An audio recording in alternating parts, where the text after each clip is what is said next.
સ્વાધ્યાય 9.2 દાખલા નંબર 14 એક વર્તુળાકાર ફૂલના બાગનું ક્ષેત્રફળ 314 મીટર સ્ક્વેર છે. બાગના કેન્દ્રમાં મૂકેલ પાણી ચાટવાનું મશીન 12 મીટર ત્રિજ્યાવાળા વર્તુળાકાર ભાગ પર પાણી છાંટી શકે છે. આ મશીન અને આખા બાગને પણ પાણી છાંટી શકે. તો આમાં શું કરવાનું છે? એક આ વર્તુળાકાર બાગ આપ્યો છે તમને, એનું ક્ષેત્રફળ કેટલું આપ્યું છે? વર્તુળાકાર બાગનું ક્ષેત્રફળ બરાબર 314 મીટર સ્ક્વેર. હવે તમને એક પાણીનું કેન્દ્ર ઉપર શું મૂકેલું મશીન છે, તો આ મશીન કેટલા સુધી પાણી છાંટી શકે એ તમારે ગોતવાનું છે. હવે એની ત્રિજ્યા કેટલી આપી છે? 12 મીટર ત્રિજ્યાવાળું વર્તુળાકાર. તો ત્રિજ્યા કેટલી થઈ ગઈ? 12 મીટર. હવે આપણને વર્તુળનું ક્ષેત્રફળ પહેલેથી આપી દીધેલું છે, પણ જે કેન્દ્રમાં મૂકેલું મશીન છે એ 12 મીટર સુધી શું કરી શકે? પાણી છાંટી શકે છે. તો આખા વર્તુળમાં પાણી છાંટી શકશે કે નહીં ગોતવું પડે. તો આ માહિતી તમારે શું કરવું પડે? વર્તુળનું ક્ષેત્રફળ ગોતવું પડે. તો આપણે શું લખશું? વર્તુળનું ક્ષેત્રફળ. પણ આ કયા વર્તુળનું ક્ષેત્રફળ છે? મશીન જે પાણી છાંટી શકે છે તે છે. તો પાય આર સ્ક્વેર 3.14 લેવાની કીધું. 3.14 આર ત્રિજ્યા આપણી કેટલી છે? 12. તો 12 ગુણ્યા 12 થશે. હવે 3.14 એટલે છેદમાં શું કરશું? પોઈન્ટ પછી બે આંકડા એટલે 100 થશે. 12 ગુણ્યા 12, 12 ગુણ્યા 12 એટલે 12 નો વર્ગ કેટલો થશે? 144.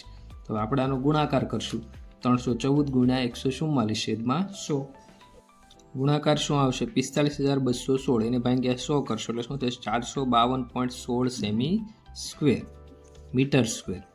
હવે આપણને આ કેટલું મળ્યું? પાણી છાંટી શકાય જે મશીન હતું એનું ક્ષેત્રફળ 452.16 હતું. વર્તુળનું ક્ષેત્રફળ કેટલું છે? આપણે પાસે ખાલી 314 મીટર સ્ક્વેર છે. તો શું લખશું? 452.16 મીટર સ્ક્વેર એ વધારે છે. અને વર્તુળનું ક્ષેત્રફળ કેટલું છે? વર્તુળનું ક્ષેત્રફળ 314 મીટર સ્ક્વેર છે. તો આપણે શું લખીશું કે મશીન સમગ્ર બાગમાં પાણી છાંટી શકશે. દાખલા નંબર 15 બાજુની આકૃતિમાં દર્શાવેલ અંદરના અને બહારના વર્તુળનો પરિઘ શોધો. પાયની કિંમત 3.14 લો. હવે જો અહીંથી લઈને અહીંયા, તો આ શું થયું? બહારના વર્તુળની ત્રિજ્યા થઈ 19 મીટર. તો શું લખશું? બહારના વર્તુળની ત્રિજ્યા બરાબર 19 મીટર. અને આપણે શું કહી દઈશું? R1 બરાબર 19 મીટર. હવે અંદરનું વર્તુળ શું છે? અહીંથી સુધી અહીંયા સુધી. તો બહારના વર્તુળનો બહારનો ભાગ 10 મીટર છે, આ આખો ભાગ 19 મીટર છે. તો અંદરનો ભાગ આપણે મેળવવું તો શું થશે? અંદરના વર્તુળની ત્રિજ્યા એને આપણે શું કહીશું? R2 બરાબર શું થશે? આ 19 આખા વર્તુળની અને બહારનો ભાગ કેટલો છે? 10. તો -10. તો એ કેટલો મળ્યો આપણને? 9 મીટર. તો આ બંનેના વર્તુળનો આપણે શું ગોતવાનો છે? પરિઘ. તો પહેલાં આપણે શું કરશું? બહારના વર્તુળનો પરિઘ બરાબર 2πr1. તો 2ની જગ્યાએ એમના 2, પાયની કિંમત 3.14 અને આર આપણો કેટલો છે? 19 છે. તો આ બધાનો શું કરશું? આપણે ગુણાકાર કરશું. તો આ કેટલો મળશે? 119.32 મીટર સ્ક્વેર. તો આ બહારના વર્તુળનો પરિઘ મળી ગયો. હવે આપણે શું કરશું? અંદરના વર્તુળનો પરિઘ.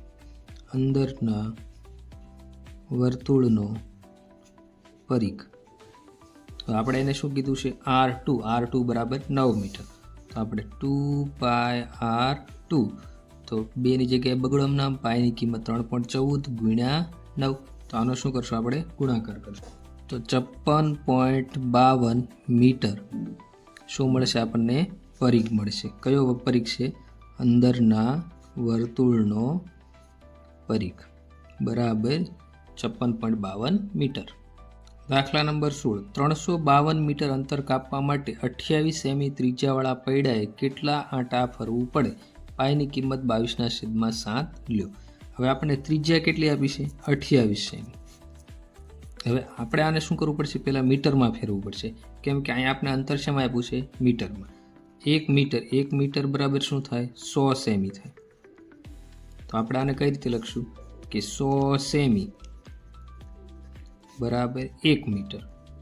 તો આપણી પાસે 28 સેમી એ કેટલા? તો શું થશે? 28/100 મીટર. તો આ શું થઈ ગઈ? આપણી ત્રિજ્યા થઈ. હવે આપણે વર્તુળનું જે અંતર કેટલા આંટા ફેરે છે એ મેળવવા માટે આપણે શું કરવું પડે? પરિઘ ગોતવો પડે. તો પરિઘ બરાબર 2πr. તો બગડો એમ નામ પાયની કિંમત 22 સપ્તમાંશ લેવાનું કીધું. r 28/100 એમના 7 ચોકું કેટલા થશે? 28 થશે. 100 ની જગ્યાએ 25 ચોકું કેટલા થશે? 100 થશે. તો 4 4 ઉડી ગયા. તો વધ્યું શું આપણી પાસે? 22 દુ 2 દુ અથવા 22 દુ 44. 44/25 મીટર. તો આપણો શું મળ્યો? પરિઘ. એટલે એક આંટો ફરશે તો કેટલું અંતર કાપશે? 44/25 મીટર. તો એક આંટાનું અંતર બરાબર કેટલું છું? 44/25 મીટર. પરિઘ બરાબર એટલે કે પરિઘ આપણે કેટલો મળે છે? 44/25 મીટર. એટલે કે એક આંટો 44/25 મીટર અંતર કાપશે. એક પૈડું મીટર અંતર કાપશે ત્યારે કેટલો થશે? 1 રાઉન્ડ થશે. તો આપણે કેટલું અંતર કાપવાનું છે? Total 352 metre. 352 મીટર થાય છે ત્યારે કેટલા આંટા અથવા રાઉન્ડ કેટલા આંટા જોશે? તો આપણે આનો શું કરશું? ક્રોસ ગુણાકાર. 352 ગુણ્યા 1 છેદમાં શું થશે? 44/25. છેદનો સદંશમાં આવી જશે. 352 ગુણ્યા 1 અને આ 25 ઉપર 25 છેદમાં કેટલા આવશે? 44. હવે આપણે આનો ગુણાકાર કરશું અને 44 વડે ભાંગશું. કેટલું આવે છે? 200 આવે છે. તો કેટલા આંટા થશે? 200 આંટા થશે. તો આપણે લખશું 352 મીટર અંતર કાપવા માટે 200 આંટા થશે. દાખલા નંબર 17. વર્તુળાકાર ચંદાવાળી ઘડિયાળનો મિનિટ કાંટો 15 સેમી લાંબો છે. આ કાંટાનું ટોચનું બિંદુ 1 કલાકમાં કેટલું અંતર કાપે? તો જો અહીંયા શું છે? આ ઘડિયાળ છે. અહીંયા આપણે 12 લખશું, 9, 6 અને 3. તો આપણે આ ઘડિયાળ થઈ ગઈ. એમાં શું કીધું છે? મિનિટ કાંટો છે. તો મિનિટ કાંટો શું હોય? સૌથી લાંબો અને ત્રિજ્યા જેટલો હોય. તો એ કેટલા લાંબો છે? 15 સેમી લાંબો છે. તો ત્રિજ્યા શું થઈ ગઈ? 15 સેમી. આ કાંટાનું ટોચનું બિંદુ 1 કલાકમાં કેટલું અંતર કાપે? અંતર કાપે એટલે આખું રાઉન્ડ મારશે. તો એ શું થઈ ગયો? વર્તુળનો પરિઘ થઈ ગયો. તો અહીં શું લખશું? દાખલા નંબર 17. ત્રિજ્યા r બરાબર કેટલું થઈ ગયું? 15 સેમી. તો અંતર મેળવવા માટે આપણે શું ગોતવો પડે? પરિઘ. તો કાપેલું અંતર કેટલું? તો એ માટે આપણે શું મેળવશું? પરિઘ. પરિઘ શું થશે? 2πr. બગડો એમ નામ પાયની કિંમત 3.14 લેવાની કીધી અને ગુણ્યા ત્રિજ્યા કેટલી છે આપણી? 15. તો અહીંયા શું થશે? 15 દુ 30 ગુણ્યા 3.14.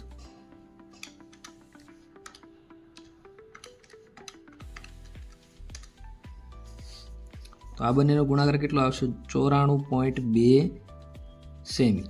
તો 1 કલાકમાં તો શું થશે? 1 કલાકમાં મિનિટ કાંટો કેટલું અંતર કાપશે? 94.2 સેમી અંતર કાપશે.